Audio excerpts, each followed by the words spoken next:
So like certain deaths of certain people that affected me, compartmentalize it and move on. You start doing that once you're in the streets and you're really, really active if you're surrounded by that type of shit, because the show must go on. So you could be trapping, you could just get on, and then the next day one of your homies get killed. Tomorrow you still got to get that shit off. You feel me? Shit don't stop because the nigga got popped. That's something my OG used to say. It's funny because we just rolled past him. We was in the hood. I just seen it. I was looking. I seen it. And, he used to say that shit don't stop because the nigga got popped. Life gonna keep on going regardless. Now, with you bottling up a lot of those emotions, do you find yourself in situations where you just not necessarily crashing out, but just lashing out from being emotionally unstable? Probably sometimes, but I used to be fucking abusing all the drugs, lean and shit like that, lean perks and shit like that. So the drugs probably I used to use the drugs to cope. And then like, you know, if you get into some shit, you just use that anger towards that situation. So yeah, you probably do that. Was it ever a point where you became addicted to anything? Yeah, like strung out? Perks and all that shit, hell yeah. Perks and lean and all that shit. Prison stopped me from doing all that shit. Perks, lean, Roxy's. Yeah. Is that something that runs in your family? Nah, no. You just more so did it, you said, to cope with life. Yeah. I'm curious to know, man, it's a mental health wave. A lot of people talk about therapy, sitting down to just hash out, you know, stuff that's on their mind, things they've been through, just different experiences. Have you ever entertained that or experienced that behind the wall or even outside? Yeah. You go to therapy? Yeah. You had to in there. So once you got so short, like we was in a RDAP program, once you get so short, you know, like that becomes like, it's therapy the whole time you're there, but you do therapy and shit. Then when you get out, so when you go to the halfway house, when you get out the feds, like you automatically got to go to therapy and shit to transition you, especially when you've been in the pen. But I think everybody might have to go through that little transition. Going to therapy helped me a lot. But the thing was, you got to change the lifestyle, because once you're in this lifestyle, you know, everything got to be a secret down there. Certain shit you can't talk about, statute of limitations, certain things you just don't feel comfortable about talking about.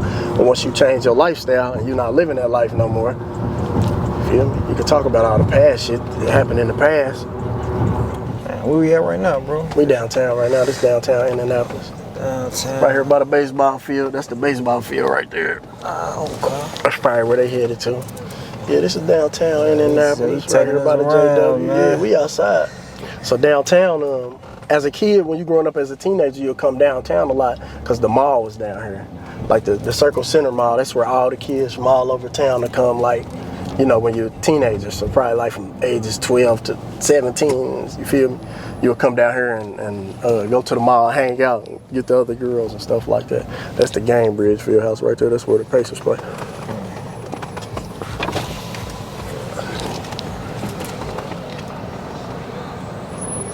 Pacers play. So you got the Pacers gear on, so you're a Pacers and Colts fan? Come on, man. I'm with the home team, man. Come on, man. I'm with the home team. What they do this year, man?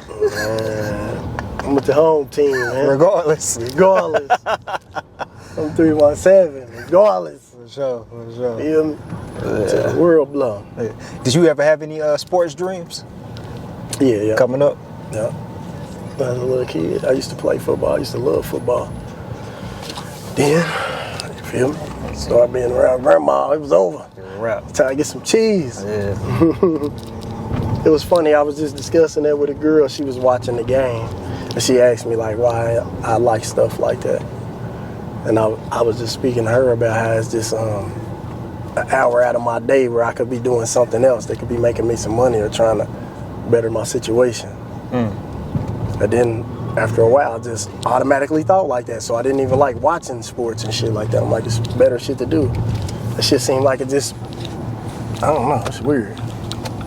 Like it's designed to make you stagnant for a minute or something. Watch two people run up and down the court shooting ball in the goal for a whole hour. Pay them boys all that money and underpay all the teachers and everybody else. Pay them boys $44, all that money. no disrespect to the NBA players. Get your money how you get your money, but it just blows my mind. Yeah. All the other places they could put that money in. The crazy thing about it too is they get all that paper, then 4 or 5 years after they leave the league, they broke because they wasn't taught financial literacy. I mean, not too many. I can't blame them because shit, niggas in the streets do it. You know, that come with the game. That's how it is.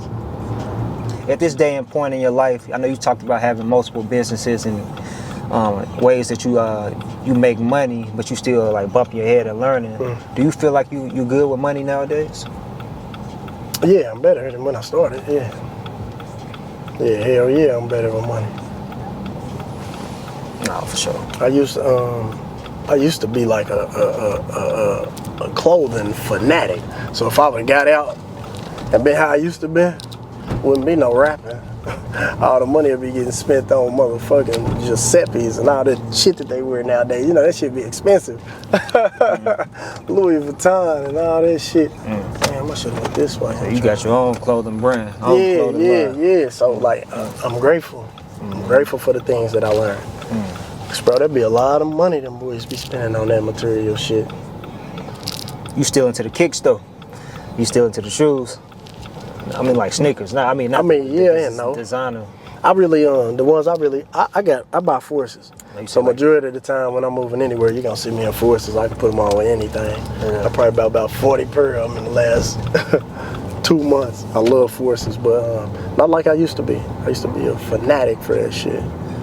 Fanatic, like crazy for that shit. Now I just buy the ones to give me that, give you that feeling where you're like, damn, I remember I had them. I got you. Gotta have them blue threes, you feel me? Shit like that. No, for sure.